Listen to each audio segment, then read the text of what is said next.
we are. Good morning. How is everybody? Pushing the wrong buttons, off to a great start today, right? Hope everybody's had a good morning so far, drank some good coffee, maybe reading a good book. I do that a lot. I'll read my Bible, pray, and read a good book every single morning. And Kevin, good to see you. Good morning from Lakeland, Florida. Kevin, glad you are here, my friend, as always. Do appreciate that. JR, TS, KK, Melvin, thank you guys for tuning in. Do appreciate it greatly. Well, happy Tuesday morning, April 28th. We're coming to the end of April. We're heading right straight in to May. In May, typically, May is a very busy month for a lot of people for many different reasons. One is everybody's wrapping up school, so there's finals and all that, college and all that. Everything's going on there. At the same time, for you agents that are out there, this is about the time when most listings become on the market, get on the market. So you guys are probably out there doing a lot of listing appointments, working through all those appointments, trying to get things positioned correctly to be marketed. So it's a busy time.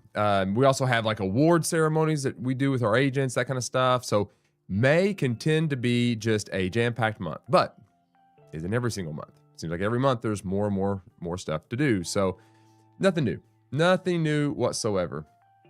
So if this is your first time here, let me just tell you, my name is Adam. I've been in real estate for over 20 years. I've done everything from developing to investments to residential, commercial, you name it, I've done it.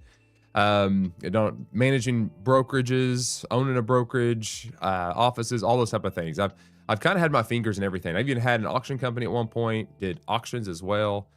So if you're just property management, done that. So I've kind of had my fingers in so many different things.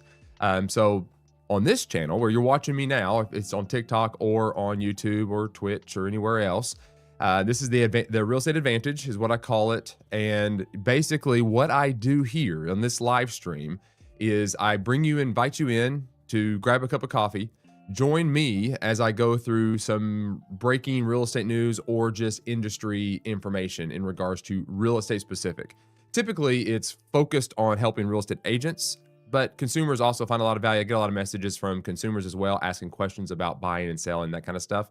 But at the same time, it's really tailored towards helping real estate agents read the news and what's going on in our industry.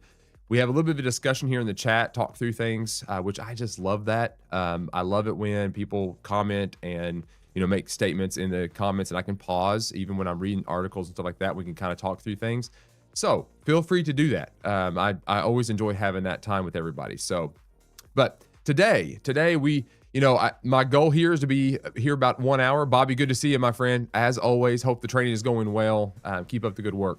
I'm still following you, man. Let me know when is your race? Like I can't remember what you said.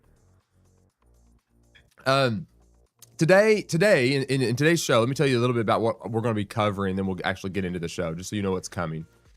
There's news happening. It kind of broke. I could not be here live streaming yesterday. I had some meetings and stuff I had to attend. But what happened yesterday was there was some breaking news, and you might have heard this. This is very much in our realm of real estate and real estate brokerages and that kind of stuff. But there's some undertones to why all these type of things are happening. And the breaking news is, it says RE/MAX acquired by Real Brokerage for $880 million. Stephanie, good morning, Stephanie. Glad you're here. Hope you're having a good morning. So the headline today that we're going to be covering is where RE/MAX was actually acquired by kind of a cloud-based brokerage, and it's called Real Brokerage. They were just acquired for $880 million. So I'm going to talk about that. That's going to be the main point of this show today. And reason being is it shows us a little bit of an observation into what is actually happening in the landscape of brokerage and the real estate industry. Even though it might be very specific on certain companies, it does we can kind of take a step back and kind of see what might be happening, from a bird's eye perspective. So that's what we're going to be talking about this a lot. So I'll be talking about that. I will have just kind of a brief statement of it, and then we'll get into like a conversation where I think this one here is where the two people actually talk. The two CEOs from both companies talk and explain why they did what they did. And then we'll hear from some of the experts in the industry kind of give their opinions and their take on it. So we'll start with the news, on the breaking news on that it happened. We'll hear from the CEOs and what they had to say about why, and then we'll see what outside people are saying about why it might have happened. So we'll kind of get a good idea about what's happening. And I think when we read these 3 articles, we'll be able to come to a conclusion about what might be actually happening here and why paying attention to these type of things are important for all agents. And then we're just going to end the show with 3 metrics that predict real estate revenue. The 3 things that this one particular article is talking about that agents should be tracking that are the most important aspects of your business that actually generate revenue. So we'll end there. So that's the plan for today. So grab your coffee and let's go ahead and get started. Welcome to the Real Estate Brief. I'm Adam, and today we're going to be cutting through the noise. We're going to get to the truth in the news. We're going to look at the data, and I'm going to give you some of my observations and where I believe you can find some opportunity. So if you're ready to gain your real estate edge, let's dive into our very first story. And these stories today are all going to be coming. One is RIS Media. The other 3 are going to be coming from Inman News. So just keep that in mind. And all RIS Media and Inman News, they all are a prescription-based service. So if you want to have access to some of their articles, you have to pay a yearly fee to do so. It's a great service. You might not want to do it, but they do have some really good articles that help you as a real estate agent and also kind of help you kind of see what's going on as a whole of our industry. But that's where we're going to be landing at today. That's where almost all of my articles are coming through because we're focused on this whole breaking news of RE/MAX that was acquired by Real Brokerage. That's why we're going to be focusing there, because it's very real estate agent specific. All right, so with that being said, let's go ahead and let me share my screen. Sorry for TikTok out there. I can't do so. They have all kinds of stipulations. If you guys know how to get around some of those or what I can do to share it, I will do that. But right now, if you want to see my screen, you got to check out Twitch, YouTube, Kick, and all those other, and Rumble, and all those other places that this thing multi-streams out to. So if you do want to see that, you got to go there to see my screen. Otherwise, I will elaborate what I am reading. So just hang with me. All right. Richard, thank you so much for the follow, my friend. Do appreciate that greatly. Thank you for being here. Hopefully I can provide something of value for you. Appreciate that greatly. All right, let's go ahead and dive into this one. This is by RIS Media. It says, breaking, RE/MAX acquired by Real Brokerage for $880 million. Industry consolidation shows no signs of slowing down as another ascendant company joins with another iconic brand. And our industry has been kind of going through, and before we get into this, if we go back just a few months ago, Compass acquired Anywhere, which was a massive merge. And Anywhere was the parent company that owns multiple other well-known franchises that you guys will know: Century 21, Coldwell Banker, ERA, Cochran Group, Better Homes and Gardens, all of those brands, right? And so Compass, being its own private brokerage, acquired Anywhere, and now they're in the process of rolling everything into that. And if you've been joining me on my live streams, you've been a part of the whole entire conversation about private listings and private listing networks, the fight with Zillow, Redfin, all the kind of stuff going on in our market, also within the MLS and National Association of Realtors, and what all this means. And all of this is kind of connected in some ways. And what we're beginning to see is more and more consolidation. It doesn't mean, and we'll just set the stage real quick, that these companies, these brands that you know, Century 21, Coldwell Banker, ERA, even RE/MAX, all of them are going away. No, that's not what's happening. What's happening is, instead of having all these fractured different brokerages out there, these big competitive brokerages competing with each other, I'll switch off from sharing my screen real quick. I'm just talking too much. But what's beginning to happen is, even though these big brokerages are separate, what they're noticing is again, a lot of leverage in our industry. It's going to be better for them to be united. And those complementary tools and systems and what maybe with the agent base coming together and creating something that's a little bit better for the agent as well as the consumer, and to also help navigate this changing market we find ourselves in the real estate industry. So this is not going to be a surprise. And to be honest, I'm hearing a lot of circulation too in the news, very subtly. And if you go back just a few months ago, I talked about when Compass acquired Anywhere that you're going to start seeing more and more consolidations. I think it was like a month or so ago I started talking about this. I even had a whole big rant about it. And I'm anticipating too, and nothing's been announced, and this is not, there's nothing to being said But I would expect KW, Keller Williams, and EXP and those places to also do something similar. There's not between the two of them. Maybe, I doubt it. But something is at play. I just feel it, because there's technology, there's agent base, there's models, there's reach, and you got this private network that's developing, all this kind of movement going on, that if there's not a consolidation of some kind, some of these brokerages that have had dominance and power as far as the big companies are concerned could lose a lot of market share if they're not careful. So they got to start having more and more conversations. So again, this is why we're paying attention to this. So with all that being said, let's go ahead and jump into this article here. It says, in yet another massive consolidation move, Upstart, and this is a key point, Upstart, because it's a new brokerage.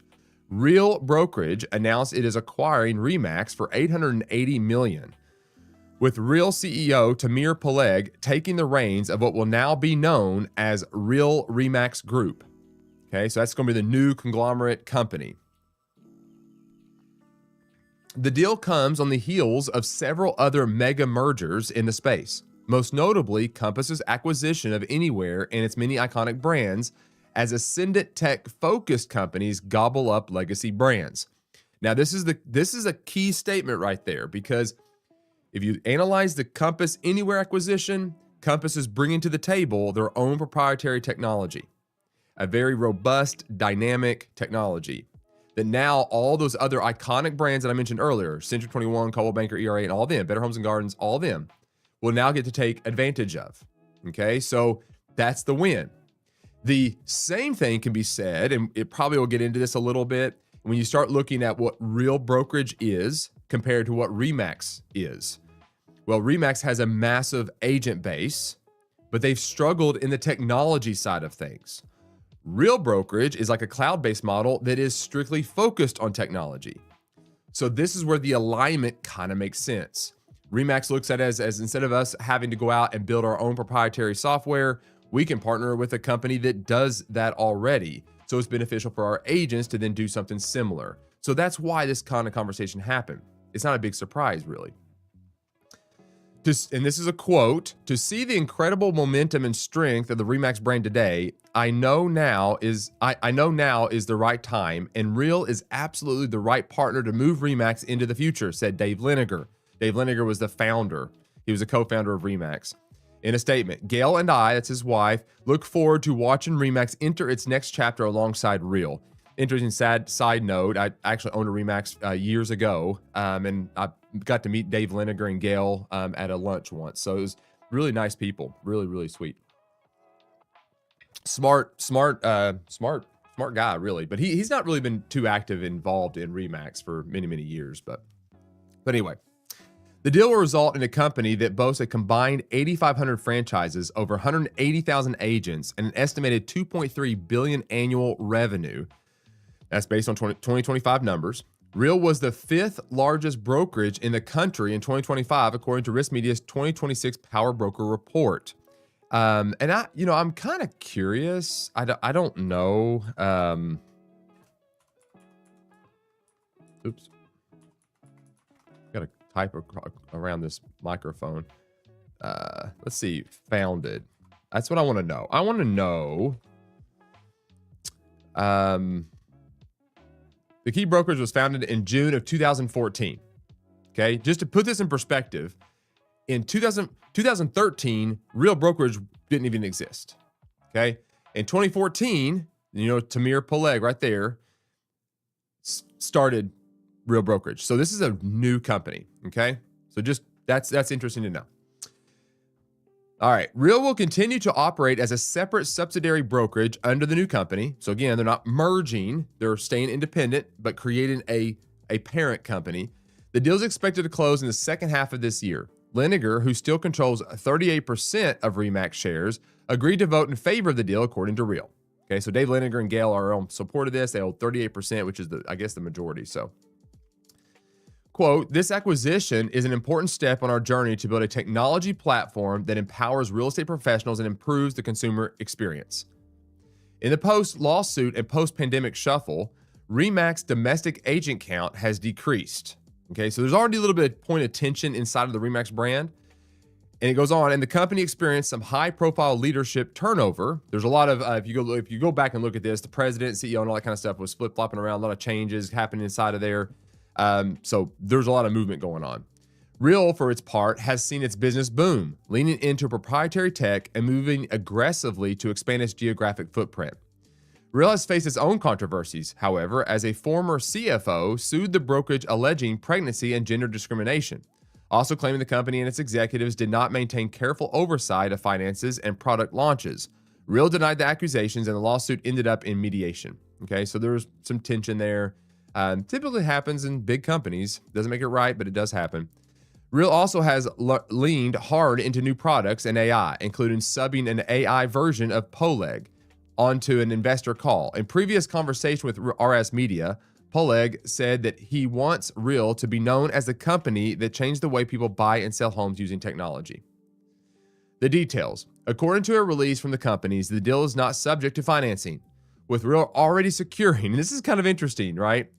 They've already secured $550 million for that commitment through Morgan Stanley and Apollo Global Funding, refinancing RE/MAX's debt. So they're absorbing the debt, and they've already procured a way to come up with the $550 million. So that leaves them, what, $330 million short. The deal values RE/MAX shares at $13.80 in cash, subject to proration. Real shareholders will own about 60% of the company after it closes. So those that own Real shares are going to own 60% of the company after it closes. Besides Poleg taking over the combined companies, other leadership decisions were not announced, except Real Chief Operating Officer Jenna Rosenblatt serving as Chief Integration Officer during the transaction. Additional leadership positions within the Real RE/MAX group are expected to leverage the combined strengths of both organizations, the release said. And the new combined company will be headquartered in Miami, where Real is based, while significant operations will remain in Denver, where RE/MAX was founded. So there's going to be some major shifting going on. It's funny. It's kind of evasive. It doesn't really give us any details at all in the release. But when these type of things happen, there is some major shifts. Bringing together Real's technology and operating model with RE/MAX's global reach and franchise model is a transformational moment for the industry, said Poleg. Together, we will create a more innovative, more productive, and more connected real estate ecosystem that we believe will generate substantial long-term value for agents, franchisees, consumers, and shareholders. Now, the interesting thing here is, why would Real do this, and why does RE/MAX want to do this? And it kind of says in that last sentence, it says bringing together Real's technology. Okay, so we already mentioned this. RE/MAX needed the technology. They have been lacking in the technology arena, and that's not really to put a dig on RE/MAX. It's really just what it is, and a lot of your brokerages were doing that because, look, they're not technology companies. That's not what they were built for. They were built to service agents. So that's what they were doing. So they were doing their job well. But they fell behind on the technology side because they're not that, which required them and most brokerages to go out and contract with third-party software. And then it became a difficult situation. Anywhere ran into this as well with all their individual franchises, is that integration between their own systems as well as these third-party systems. And there's this disconnect that's happening inside of the technology side of things. So it makes sense that technology makes sense, right? But why would Real do this, right? Well, they're going to be gaining a massive amount of market share because of the amount of agent base. But the really point there is where they can actually go in and they have a much broader area. Like if you really look at RE/MAX, they're around the world. So their footprint is around the world, just like Compass was looking at with Anywhere. Like if you look at Century 21 as a brand, they're in so many different countries. So it's a great way to get a big agent base and immediately spread the brand around the world. So it's a great launching pad for that. So they had the technology, RE/MAX needed the technology, RE/MAX had the market share, the agent base, and the countries, and Real needed that to grow. So it's a great match. But then you get into the nuance of this. Like, those are the surface things that make sense. Okay, like when you read these type of things, you're like, oh yeah, that makes perfect sense on paper. But at the same time, and they're not really saying this, but the timing of this is always something to pay attention to. Anytime you see a major industry do something significant, typically you'll see other things kind of follow it. And you'll see this in all kinds of different industries, right? So no different here. So you have to ask the question, why now? Why now? Why did they decide to do this now? And they might not ever say this because it doesn't really, fare well for the publicity and the PR that they're really looking to do out of this. It doesn't really help them to make the statement that Anywhere was bought out by Compass, and now there's all these agents, and there's these private networks that's developing, and this off-market and coming soon thing that's beginning to happen. There's all this push against that, and now, Compass making that move, we better do something too, right? So timing is a factor. Now, I'm not faulting them for doing this. This is just good business practice at this point, is to position yourself the best you can in the market that you find yourself in. And that's really a lesson for even real estate agents. It's like if there is something happening that is working in an area, sometimes it's good to do the same thing. Now, put your own spin on it, make it your own value proposition, but to not do something just because somebody else is doing it really is probably not the right response, right? If something's working or there's major movement, we respond to the market in kind. And to be honest, they're not saying that, but you have to kind of say probably likely a factor in this decision, right? So with that being said, let's go ahead and jump into the second article here that we want to talk about. And again, that was RS Media. We're going to switch to Inman News on this one. And this one is now we're going to hear from the comments of the two CEOs of RE/MAX and Real, and we'll hear what they have to say about all this. Scale will be increasingly important. Real RE/MAX CEOs on $880 million merger. And the subheading says this: consolidation is probably in the future for residential real estate. RE/MAX's Erik Karlsson. Now, that's kind of what I was alluding to, right? Consolidation is probably in the future for residential real estate. And there's a lot of truth in that. It's like when you start having these big companies that have this massive amount of leverage, they can pivot and move and force an industry to do certain things that then if that big company, that big conglomerate is making those kind of pulls, it puts the burden on everybody that's kind of independent or smaller to then either follow suit and try to compete against that, or to do what? Consolidate.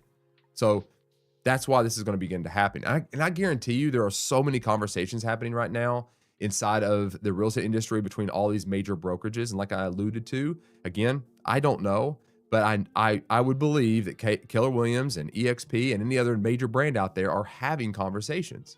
They're having conversations. All right. The Real Brokerages Incorporated's planned acquisition of RE/MAX Holdings, Inc. marks one of the largest brokerage deals in recent years. As one of the largest, we think we know which one the largest was, just happened, as residential real estate firms look to scale and remain competitive in a consolidating industry.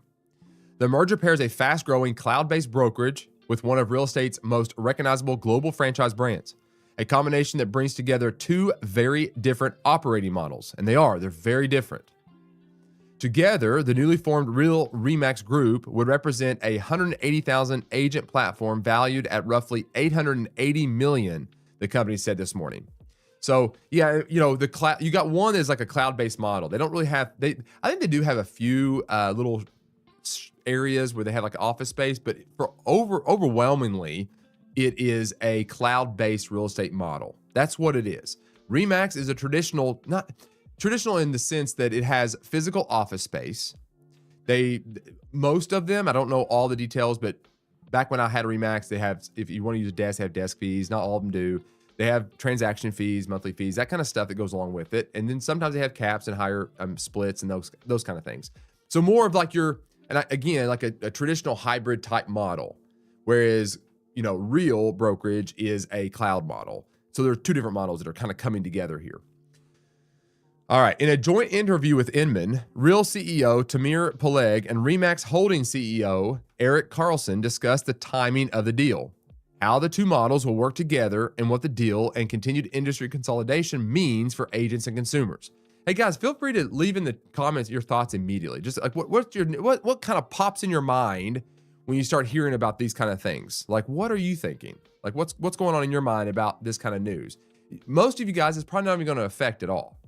But the reality is these little nuances about what's happening in our industry has long-term effects, right? So just what are your thoughts? Let me know. Okay, the question, how long has this deal been in the works and how did it come together?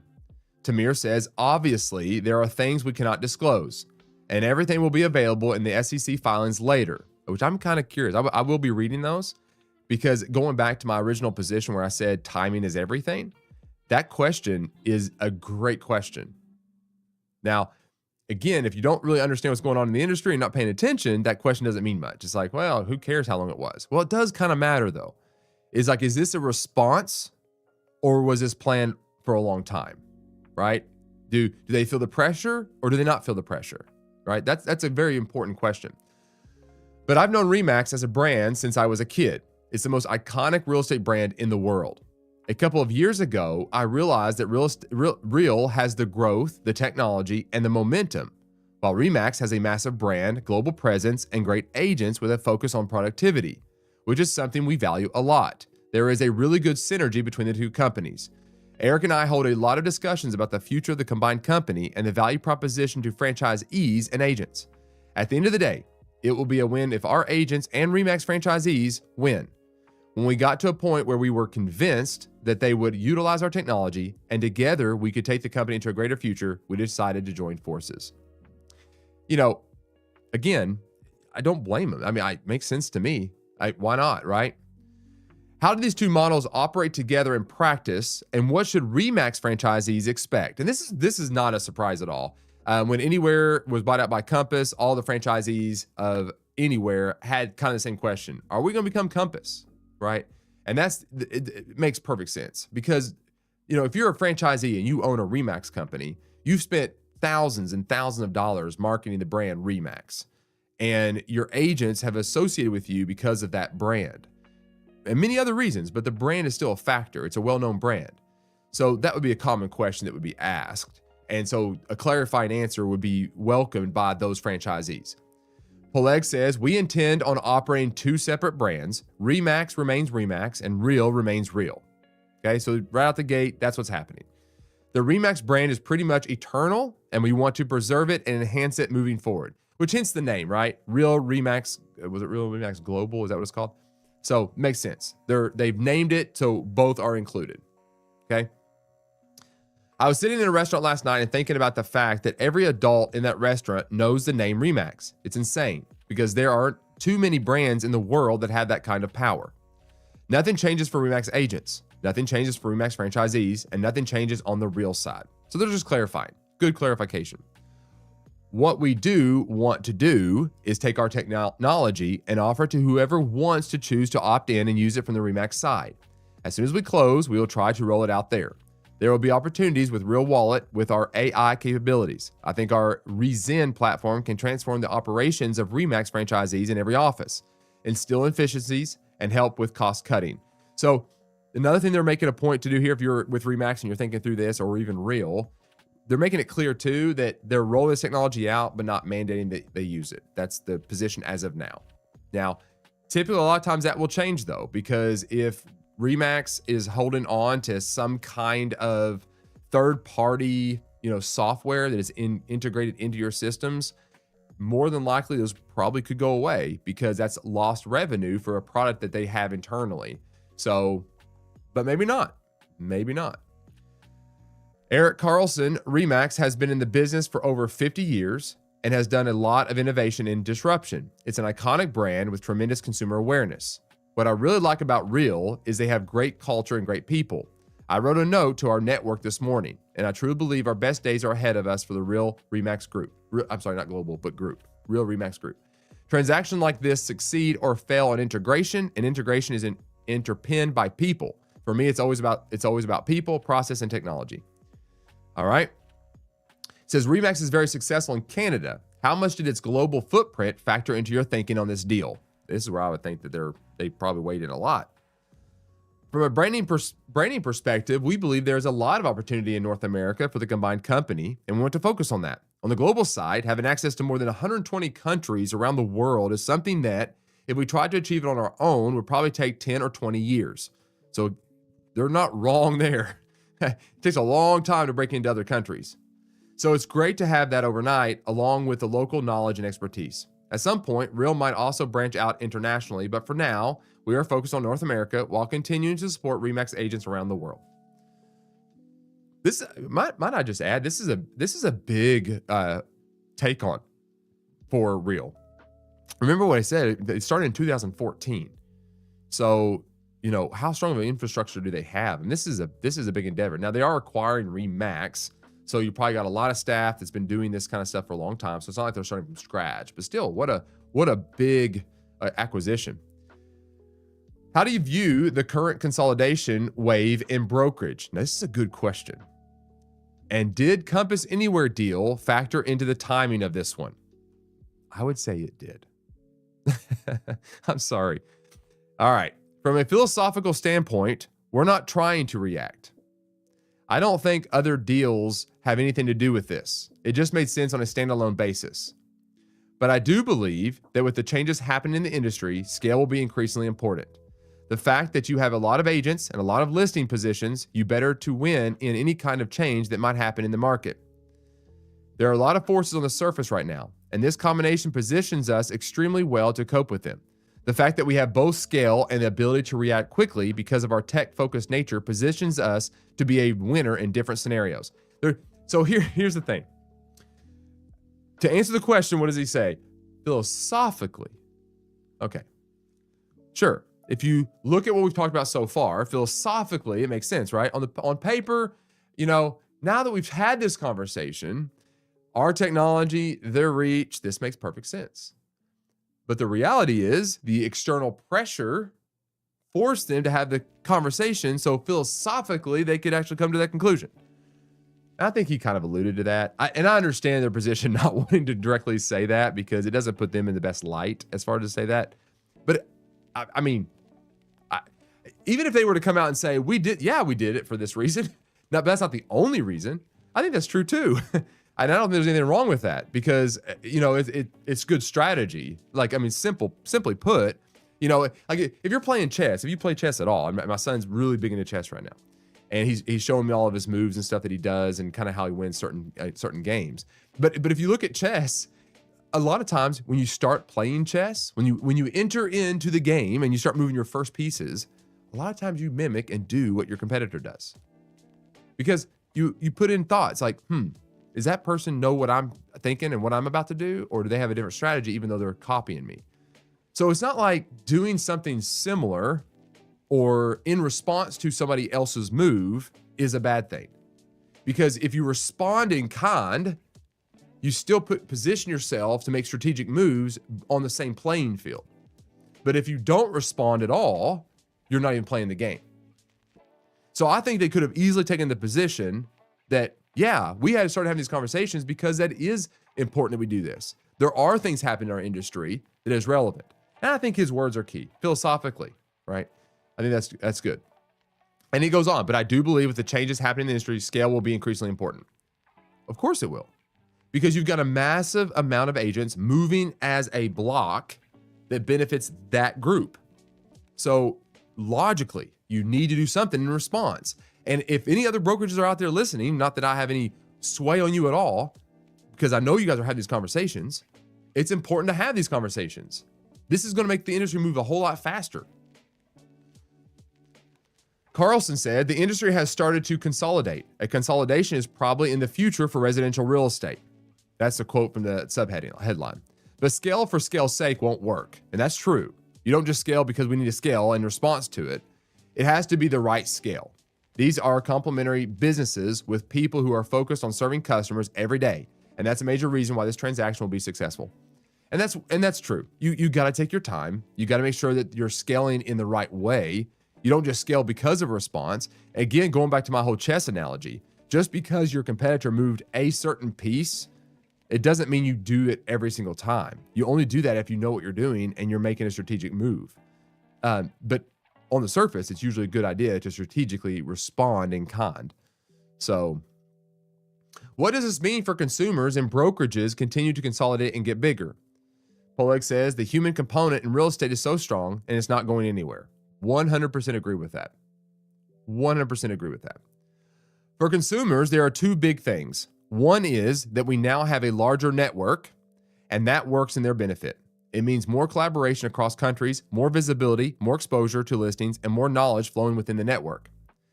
The second is delivering a better experience using technology that complements what agents do.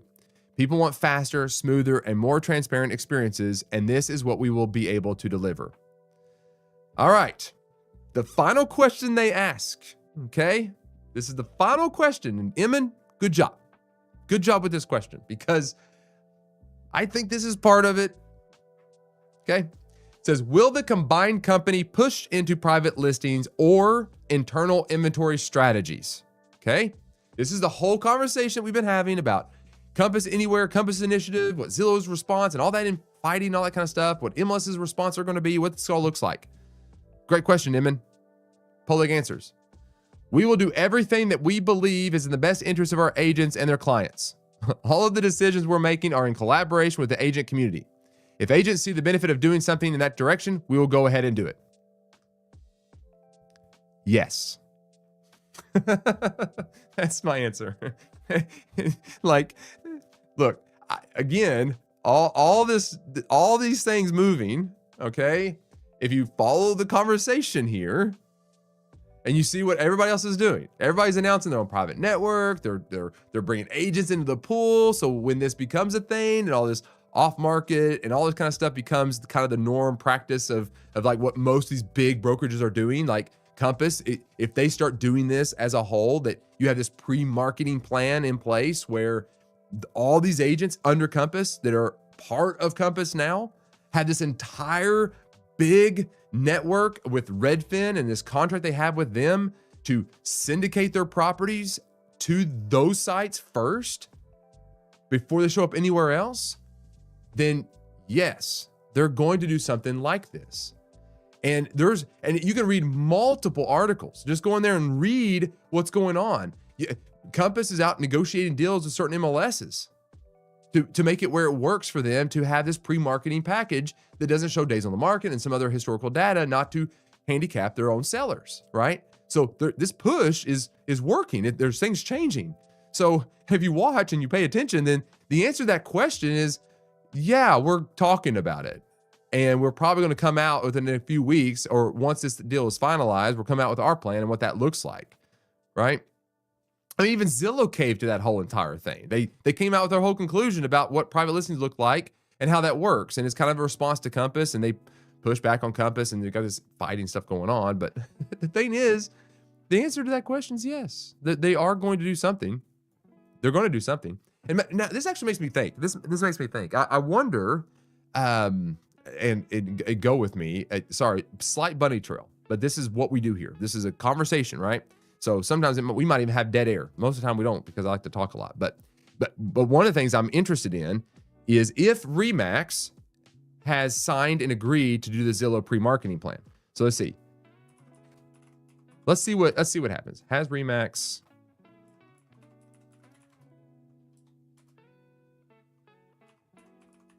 has Remax agreed to Zillow's pre-market plan? I think that I can't remember what it's called. Yeah. So, okay. So right out the gate, this is just a question, like, because the thing is, like, if you sign an agreement like that, what happens, right? Like, if you sign that, there's certain stipulations inside of that Zillow agreement that I'm not a big fan of, guys. I gotta be honest. I'm not a big fan of that. It says, yes, Remax has agreed to align with Zillow's pre-market plan known as Zillow Preview, as announced on March 17th, 2026. Remax is a foundational partner in this initiative, allowing its agents to showcase coming soon listings on Zillow and Trulia before they appear on the multiple listing service. Key details, wider exposure, showcase integration. Yeah. So they have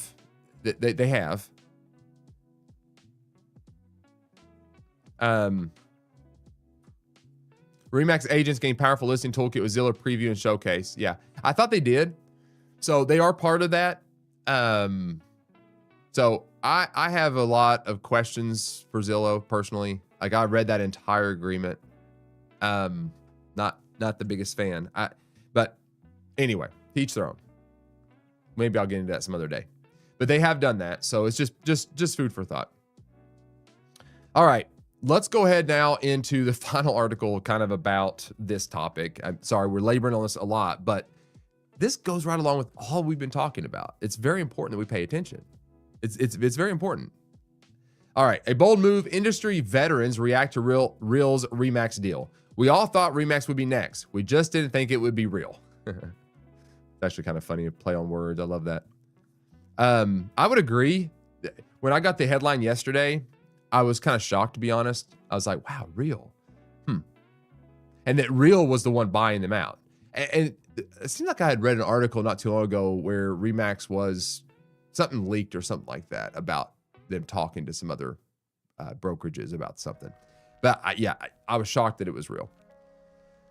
Now, what types of agents do they want to attract? So this is kind of talking about like, what does this kind of look like? Lauren Hintz, VP of Marketing and Strategic Initiatives at First Team Real Estate, sees the deal as a calculated move in an increasingly competitive landscape. She quotes, "If Real did this with the idea of going against Compass, it was a bold move," Hintz told Inman. "It's pairing Remax with a more tech-forward brokerage. If Remax had merged with someone like Keller Williams, it wouldn't have made as much sense." I actually agree with this. You know, when you step back and you just hear what we were kind of talking about, it's like if you look at Keller Williams and you look at Remax, there's a lot of similarities as far as the models are concerned. That what does each gain really? What do they gain from that? They get a massive agent base, but it doesn't really answer the Compass situation because Compass has a proprietary technology, has scaled up extremely fast. So that complements the other traditional type brokerages models that were inside of Anywhere when they acquired it. So when you really step back and you look at it, what she's saying here, it kind of does make sense. It's like, that is a good merge. Just wouldn't have thought about it. Hintz acknowledged that the deal caught the industry off guard. She quotes on, she says this again in a quote, "We all thought Remax would be the next to be acquired, but we didn't think it would be Real." For Hintz, the strategic logic is straightforward. Remax needed a tech overhaul. It couldn't deliver on its own, and Real needed the brand's equity and global footprint that Remax brings. This is the merger of a modern brand and a legacy brand. For Remax, modernizing by joining with Real is a play to be more respected. That's true. Again, they both really do benefit from each other. Hintz said Remax agents aren't as tech savvy because they were never encouraged to be. These tech-focused brokerages like Real track everything. So there's an ingrained accountability, she said. If you don't have a high enough sales volume, you're not getting an assistant. So they have integrated things inside of their system. I don't know much about Real. I've researched some of their models and I kind of know their commission model for the most part, but I don't really know their technology that much. I mean, they're relatively new. She acknowledged that Real and Remax have two very different cultures, but regarding how they fit together, all of that is decided before the merger even goes through. They will need to attract agents with top productivity, not the ones with a 90% failure rate. And this is kind of the typical model of Remax. Like, it's got to be an agent that's making money. They got to be a selling agent to fit into that model. It's kind of always been the thing. That's kind of what they look for. The big question will be, what types of agents do they want to attract? The most important thing is the types of agents they are not for, and this will act as a filter. She pointed to the Compass Anywhere deal as a cautionary tale about pace. The Compass Anywhere deal went through very fast. I think Real needs to really analyze and say, Compass has this type of agent. So who is our ideal agent? And I see what she's kind of saying there. Because like really, Compass with the Anywhere acquisition made a statement of what kind of agents they're looking for, right? They are looking for that career-minded type agent.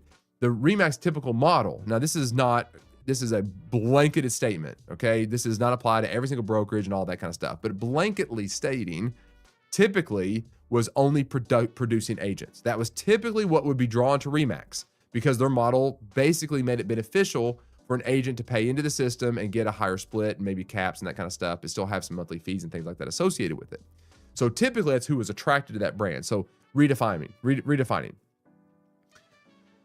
All right, another reshuffle of the industry landscape. Victor Lund, managing partner of Wave Group, CEO of RE Technology, and CEO of Fluente, says the acquisition has a significant strategic realignment that reshuffles competitive lanes across the entire industry. This, quote, "This is an important strategic shift for Real," Lund told Inman. And until the details come to light about how the integration will or will not happen, we can only focus on strategy. With this acquisition, Lund said Real marries the agent-first infrastructure strategy it shares with Remax to a consumer brand powerhouse and website.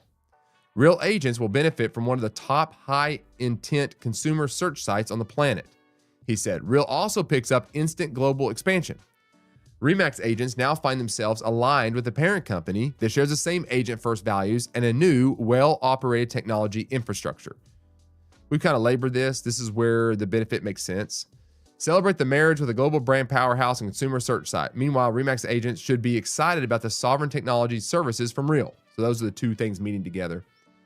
Let's go on down. Pressure on the independents. This is where, let's see real quick. From a technology perspective, Remax is aligned with EXP, leveraging the partnership with Inside Real Estate's Bold Trail platform. So that's what they're using. He said a merger between EXP and Remax would have been less disruptive to agents. Okay, so he's making kind of maybe an argument that the Remax EXP merger would have been better as far as that goes, just because of the technology complementariness of that structure. Like EXP and Real, Remax has always been an agent-first platform powered by a dominant web presence, Lund said. Recently, Remax pivoted its website strategy and began to outsource key parts of its website to vendors. Now Remax can push technology management to Real.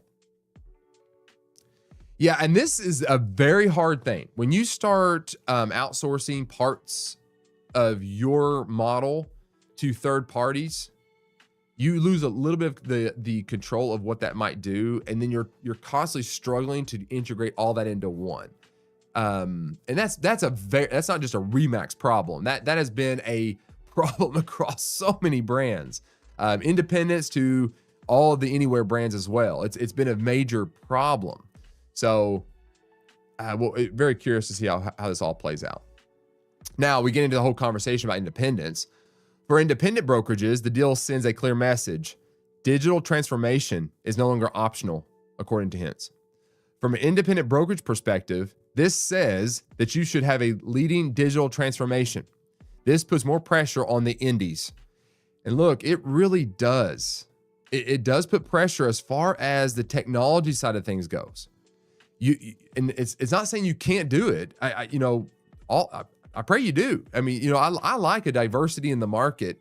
I think it just keeps us all better. I think all independents out there, all brokerages, all franchises, just makes it work so much better because everybody can kind of navigate that themselves. And then as a business owner and that kind of stuff, it makes us where we have to, constantly reassess and adapt and not be stuck just doing the same old things that doesn't benefit our agents.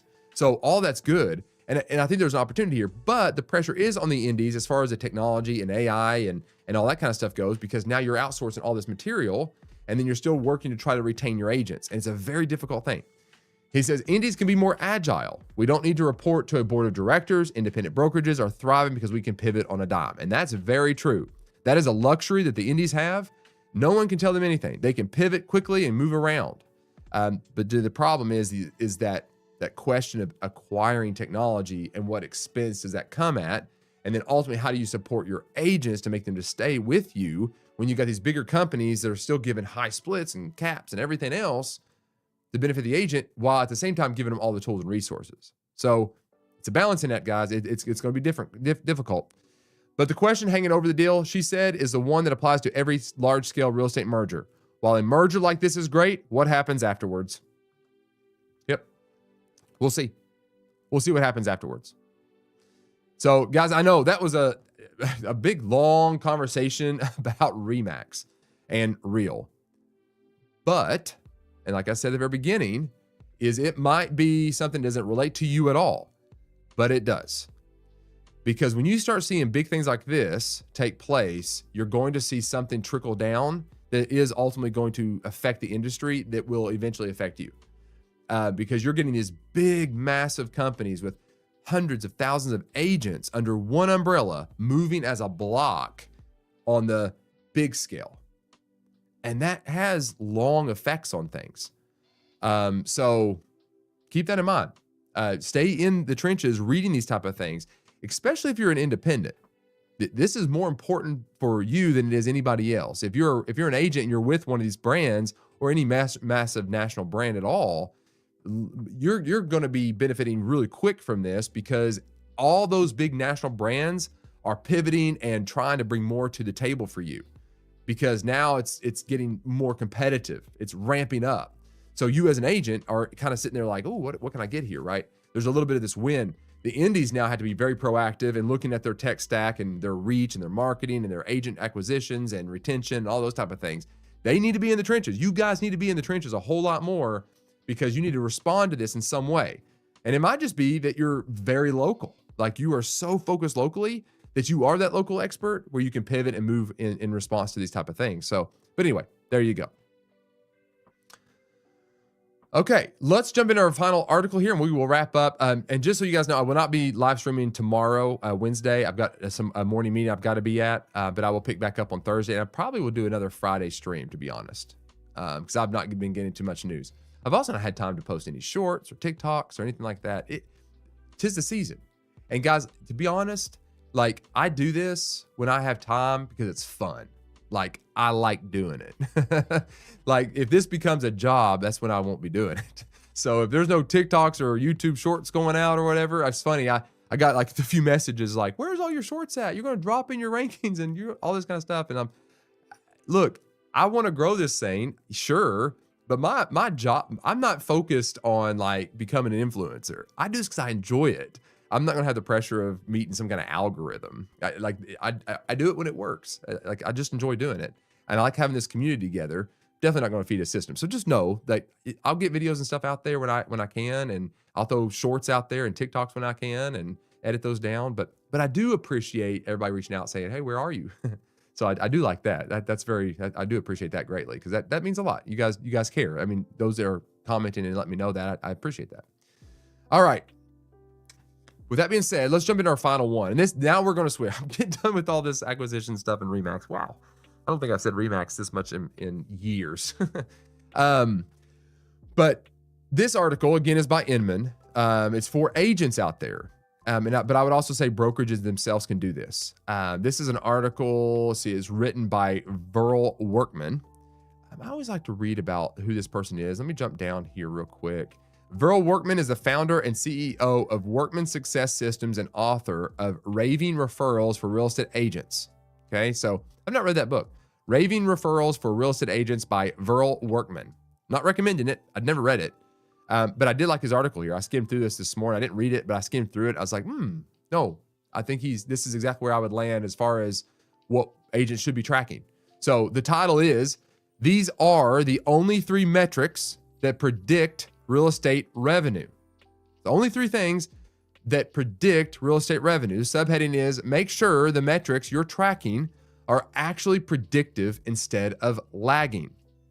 All right. So basically, he's making the argument here. And if you put this into like our brains that love social media marketing, he's going to shift us a little bit from like focusing on the likes and the comment and all this kind of stuff to looking at these 3 numbers.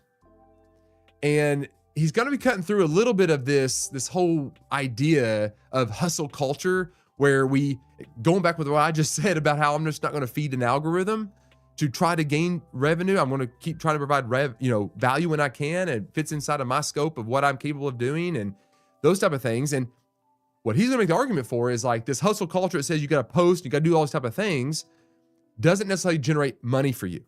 It's great marketing. He's not saying that, and I'm not saying that. I think you got to do all those things. But what numbers truly show that you're making money, bringing in revenue? What are those things? All right, so he's come up with 3 of those. So let's get into this, and then we'll wrap up. It says most agents track a lot of numbers, and this is so true. They track leads, website visits, social engagement, open houses, email opens, even how many hours they worked this week. And these are metrics that I encourage agents to track. I don't think he's even arguing that you don't track these. His argument is what actually makes you money. What metrics actually make you money? But over the years, I found that very few of those metrics actually predict income. They may feel productive and they may look impressive on a dashboard, but they don't reliably tell you where revenue is coming. Whether revenue is coming. Okay, whether revenue is coming. It doesn't tell you that you're on your way to revenue. And he's right. Like the amount of leads you get, you can do an algorithm and say, well, for every 30, 40, leads, I convert 1 or 2. Okay. You can say that. And those are metrics to track, but it's a number that you can't quantify and say that is exactly going to lead me to making money. Okay. Same thing with website visits. Doesn't really mean much. Social media engagement really does not mean much. I'm sorry. I see agents posting information all the time and they get comments and likes, and I'll see those same people liking and commenting on other realtors' stuff as well. Those people just love entertainment. They're just love getting on there and see what everybody's doing because they're nosy. So you can't measure that and say, that's going to lead me to money. All right. But over the years, I found that very few of those, closings are the result everyone focuses on, but they're lagging indicators. By the time a closing happens, the work that created it occurred weeks or even months earlier. Okay. Like by the time you get to that point and you had a closing, the closing tells you had a closing, how many you had, but you've already created and occurred that income months or weeks or months earlier, right? That's the argument. The agents who build consistent, scalable income don't obsess over everything. They track and execute around a few behaviors that always drive results. I see this all the time. In our brokerage, agents will come up to me all the time and they feel this urge and they feel stressed because they see what all these other agents are doing that is loud and front and center. And they feel like they got to respond to that and do likewise, or they're losing ground. And I know agents that never post on social media. And I'm not saying you don't do that. I'm just saying, like, I know a lot of agents that don't do social media at all and sell millions and millions of dollars of real estate every year. So that cannot be the metric that you land on to say I'm successful or not, because we're dealing with people. Those type of things might be great marketing and good, kind of staying in the minds of people, but it doesn't really generate the revenue you think it does. Okay. 3 metrics that predict revenue. Here are the 3 that matter most. Meaningful conversations. Not touches, not messages sent, conversations. In my experience, revenue rises and falls almost perfectly in line with how many real intentional conversations an agent has each week. Wouldn't you agree with this? Like, I want you to right now go and look at every single one of your closed transactions and look at those out of all the leads you got, okay? Out of every single lead that you acquired in 2025, look at them and see which ones you closed and those that led to meaningful conversations. Or how about your referrals?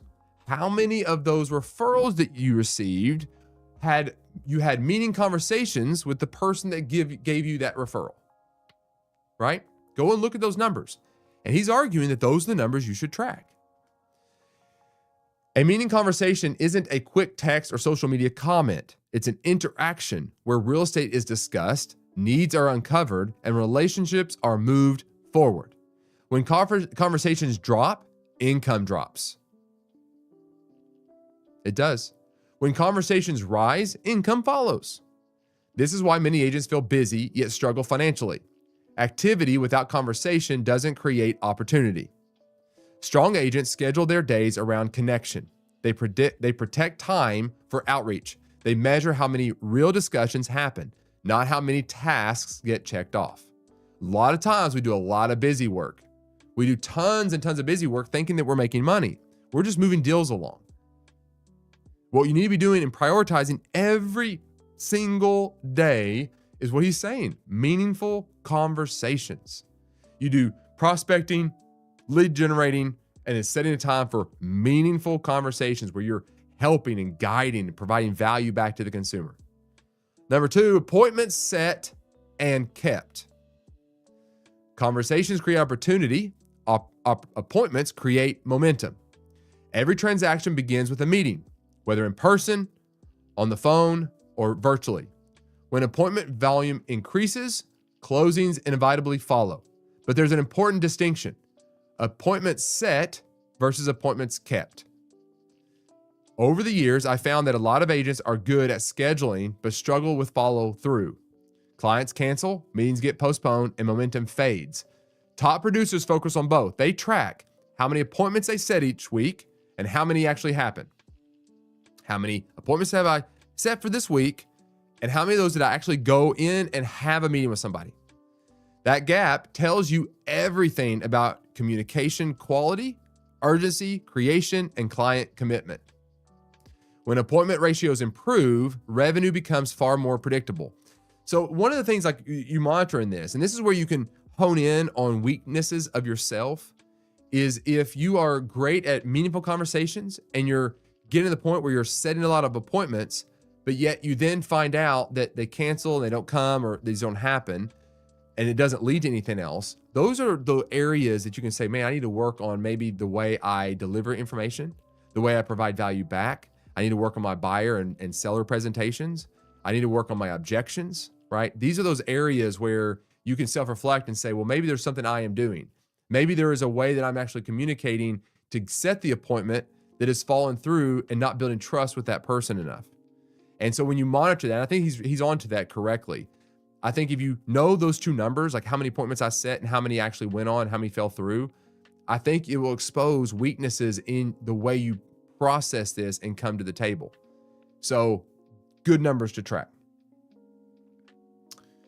When appointment ratios improve, revenue becomes far more predictable. And number 3, consistent follow-up.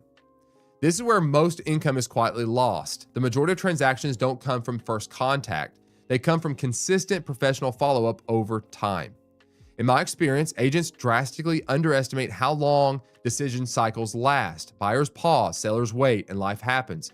The agents who win are the ones who stay present without being pushy. They don't follow up randomly. They follow up intentionally and consistently. When follow-up drops, pipelines dry up weeks later. When follow-up improves, pipelines fill without needing more leads. Consistency always beats intensity. And he's exactly right. And I see this all the time, even after the closing.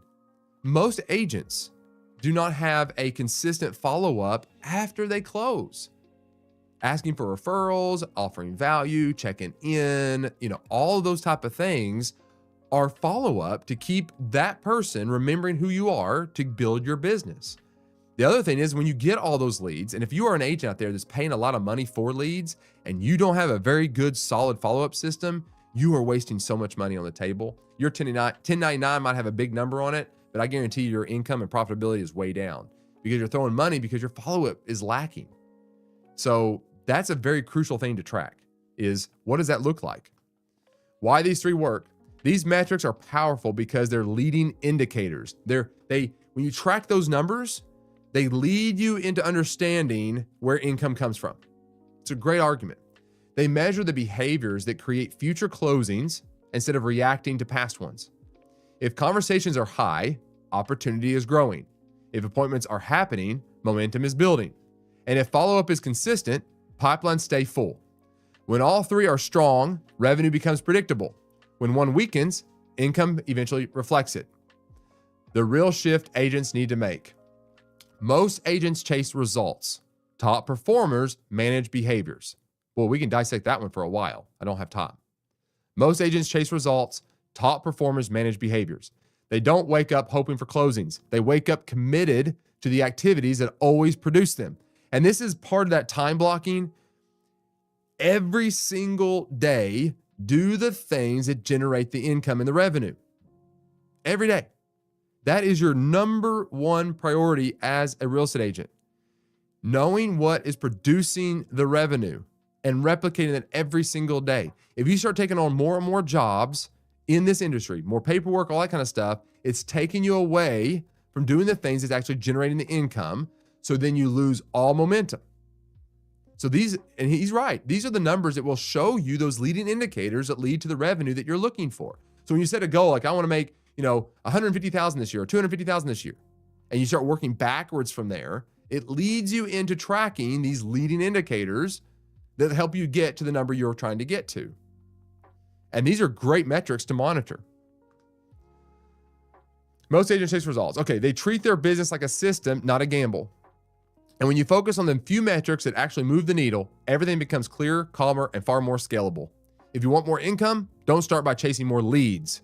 Start by mastering the behaviors that turn opportunity into revenue. You don't have a lead problem. You could, but the only way you have a lead problem is if you're not closing those leads, right? You could generate thousands of leads a month, but if you can't follow up and close them, it's not the lead that's the problem. So you got to fix that, the actual follow-up, these 3 metrics and the appointments and the meaningful relationships, all those type of things. You need to be doing those things before you start just adding more and more leads. Over the years, I've seen these 3 metrics outperform every flashy strategy, market shift, and technology tool. When they're strong, business grows. When they're ignored, no amount of hustle can save the numbers. There you go, guys. Hey, you know what? For the first time in a long time, I got through all the articles I was planning on reading. So I've here lately, I've not been able to get through them all. I hope you guys have found something of value. I do appreciate you guys being here. As always, I hope you guys got something out of this that you can apply to your business, that can help you succeed. My whole goal here is not to waste your time. I want to make sure that we're staying on point. I want to make sure that I'm providing you information that helps you navigate a very complex industry that is rapidly changing all of the time. And I hope that I'm doing that. Before I go, let me just, one more thing. I want to pull up Mortgage News Daily. Let's just close out with looking at interest rate. I mean, briefly. Okay. So right now we got the 30-year fixed rate sitting at 6.32. That's a 0% change since yesterday. 13-year fixed is 5.92. That's up 0.01, marginal. 30-year jumbo 6.52, down 0.01. The ARM is down 0.01. 30-year FHA is under 6. It's 5.91, and 30-year VA is 5.93. So that is where we're sitting at. Nothing drastic is kind of happening here. We are hovering right around that 6.2, 6.4 interest rate. We have been for about a week or two. So there you guys go. Awesome. That is your real estate brief for today. If you found this helpful, please consider hitting the like button to tell YouTube you would like more of this type of content. Consider subscribing and follow me on TikTok as well to join a community of real estate agents that are focused on building a business that is relationship focused first, which is what we just talked about. There's always so much more. I will be back. Excuse me. I will be back Thursday morning, 8:30 a.m. Eastern time, where you're watching me now. We will see you then. Take care.